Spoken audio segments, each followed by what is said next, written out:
সেই দোহার থেকে চলে আসছি। হ্যাঁ, না খেয়ে কেউ আমাকে এখনো খাওয়ায় না। ডেডিকেটেড কি ডেডিকেটেড? না ফোন দিয়েছি খাবার ওভার করে দিলাম। হ্যাঁ, কি আর করার। ইছামতি, ধলেশ্বর এবং বুড়িগঙ্গা নদীর উপর দিয়ে কী করে আমি দোহার থেকে জাতীয় গণমাধ্যম ইনস্টিটিউটে যাচ্ছি সেটা আপনাদের দেখাবো। পুরো ভিডিওটি দেখার জন্য একদম না টেনে আমার সাথে থাকুন। এখন আমি যাচ্ছি আমার বাড়ি দোহার থেকে একদম সরাসরি কল্যাণপুর দারুসালাম জাতীয় গণমাধ্যম ইনস্টিটিউটে। বাড়ি থেকে বের হতেই একদম পাখির কিচিরমিচির সুন্দর শব্দ শুনতে পাচ্ছিলাম।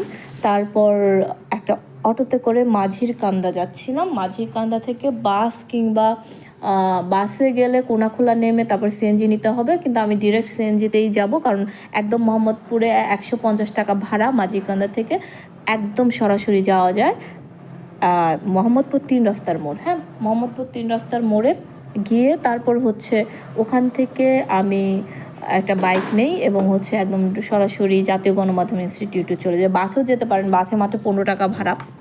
প্রজাপতি, পরিস্থান, অন্যান্য বা অনেক অ্যাভেলেবেল বাস আছে যেগুলো সরাসরি একদম 3 রাস্তার মোড় থেকে যায়। যাই হোক, এটা হচ্ছে পার হচ্ছিলাম আমরা ছোট্ট একটা ব্রিজ, এটা মাঝির কান্দার একটা ব্রিজ। এটা আমার এলাকা, মানে পাশের এলাকা নবাবগঞ্জে পড়েছে মাঝির কান্দা, এবং খুবই সুন্দর জায়গাটা। তারপরে মরিচার একটু আগে এই জায়গাটা দেখতে পাচ্ছি, এখানে পাশে একটা মন্দির আছে। এটা মরিচা আগে, মানে আমরা যে তুলসীখালী ব্রিজটা দেখবো তার আগে এই জায়গাটা কিন্তু ভীষণ সুন্দর, এবং গাছপালা, সবুজ, লতাপাতা সব কিছু মিলে খুব ভালো লাগছিল। কারণ হচ্ছে বৃষ্টির পর এই পরিবেশগুলো এমনি একটু সুন্দর হয়, ঠিক আছে। তো সব কিছু মিলা চলে আসতাম তুলসীখালী ব্রিজে, ইটভাটা এবং নদী। এই ব্রিজটা যতবার দেখি ততবার ভালো লাগে। একটা সময় ভেবেছিলাম এই ব্রিজের এই আশেপাশে আমরা বাড়ি করব। হ্যাঁ, মানে এটা আসলে চাওয়া। যাই হোক, এই হচ্ছে তুলসীখালী ব্রিজ এবং এটা ইছামতি নদী।